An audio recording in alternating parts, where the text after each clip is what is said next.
5-4 is complex numbers. Let's do a quick example here. X squared plus 1 equals 0. So if we were to solve this, first thing we would do is subtract 1 from both sides. X squared equals -1.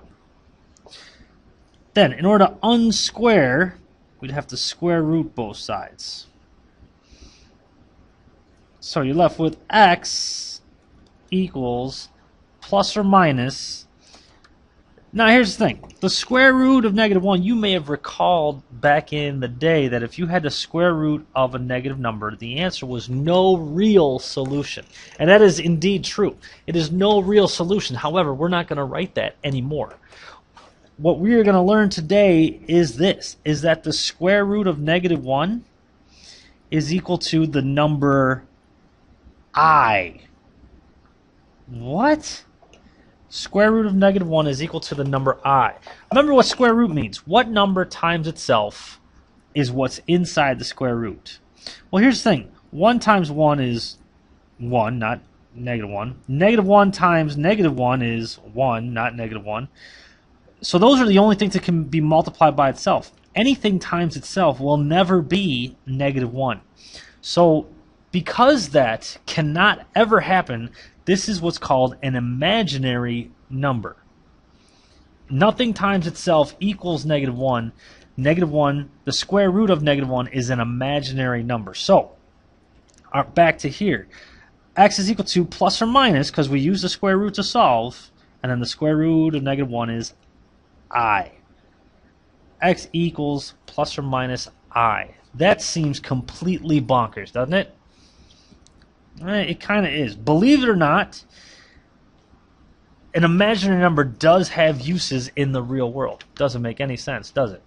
However, electrical engineering somehow uses this. Don't ask me how. It's above my pay grade. But this stuff actually does work, has real uses. So let's do a couple more examples here. Our next example is going to be x squared plus 9 equals 0. So here's what's up. We're going to solve it just like we always would. X squared equals -9. Square root both sides, and you're left with x equals plus or minus the square root of -9. Now, let's talk about what the square root of -9 is. The square root of -9 is the square root of -1 times the square root of 9. Y'all follow me on that? Because we can multiply these together, that's the square root of -9. So that means our final answer is going to be x equals plus or minus the square root of 9 is 3. The square root of -1 is I. So our answer here is x equals plus or minus 3i. It just seems bonkers, right? Here's the thing, guys. We're going to solve it the same way we always did. It's just that now we're going to slap an I. If you're taking the square root of a negative number, it's just going to be I in front of it. Let's do another example. 3x squared plus 10 equals -26. Alright, so subtract 10 from both sides.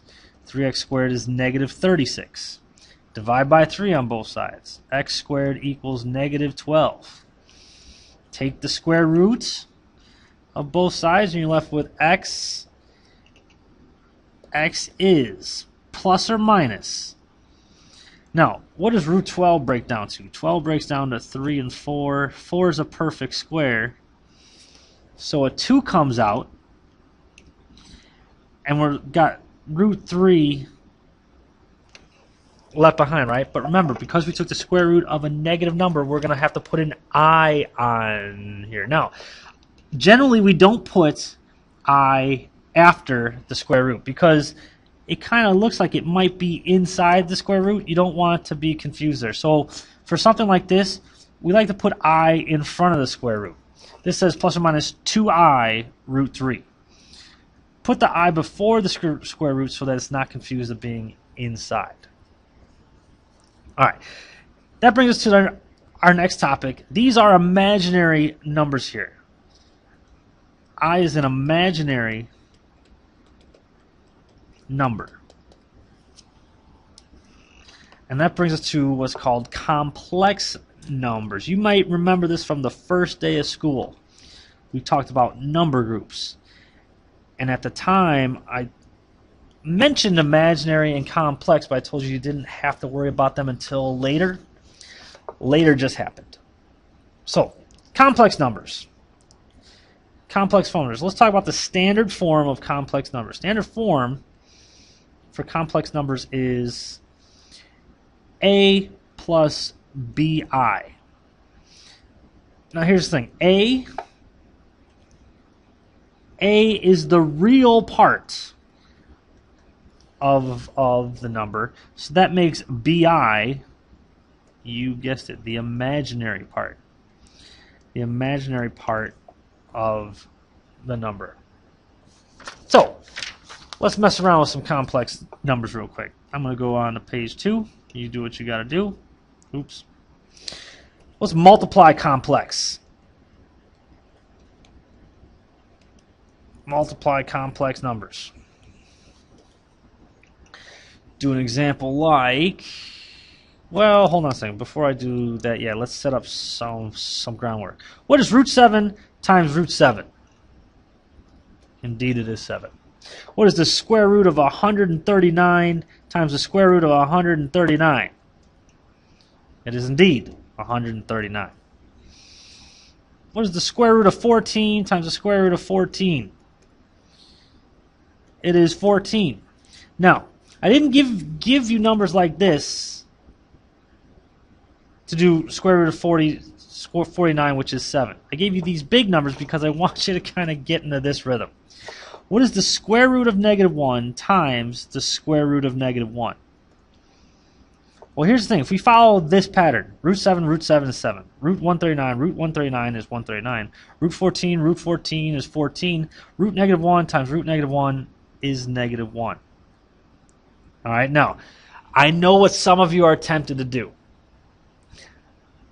Some of you are tempted to go root -1 times root -1 is the square root of 1, because negative times negative is positive. That's not how this works, though. Instead, think of it like this. This is the square root of -1 quantity squared, right? Because there's two of them, and there's square root and there's squared. Those undo each other, and you're left with -1. So what the main thing that I'm trying to tell you here is the square root of -1 is -1, or in other words, I squared equals -1. That's what we're coming out of here with. I squared is equal to -1. I'm going to do two examples here. 5i times -2 plus I. 5i times -2 plus I. We're going to distribute. So now we got -10i plus 5i squared.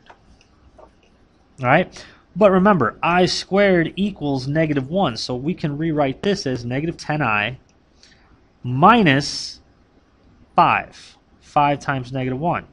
I squared was -1. Right? So, and then if we were to finish this, our final answer in standard form would be -5 minus 10i. Remember, A plus BI form. A plus BI form. I squared is -1. Let's do another example here. How about, oof, yikes, excuse me. 7 minus 4i times -1 plus 2i. Now in this case we're going to FOIL this out. This is FOIL problem. So this is -7 plus 14i plus 4i minus 8i squared. So simplify, we're at -7 plus 18i. Now here's the thing. Here's an I squared, right? minus 8i squared, that's negative 8 times negative 1, so this is going to be plus 8. Then combine like terms again, and you're left with 1 plus 18i. 1 plus 18i. So, we FOIL it, we work it out just like any other expression with x or anything else. It's just that it's got I. And if you happen to have an I squared is negative 1. New word. New word is conjugates. Conjugates. I know in English you hear conjugate, and I don't even know what it means. There. But here's what's happening in math. Conjugate. If I give you 4 plus 5i, the conjugate, now, here's the thing. I'm going to give you something like this. The conjugate of 4 plus 5i is this. 4 minus 5i. All right? Let's give you another one. Let's see if you recognize a pattern here. How about 3 minus 8i? The conjugate is going to be 3 plus 8i. One more. Let's see if you got this. Parentheses, negative 7 plus 12i. What would be the conjugate? The conjugate would be negative 7 minus 12i. All right. Only thing is that between the two terms, if it's plus, it becomes a minus. If it's minus, it becomes a plus. That's the conjugate. Now, the conjugate with complex numbers has some pretty magical things to it. And this is our last section, divide complex numbers.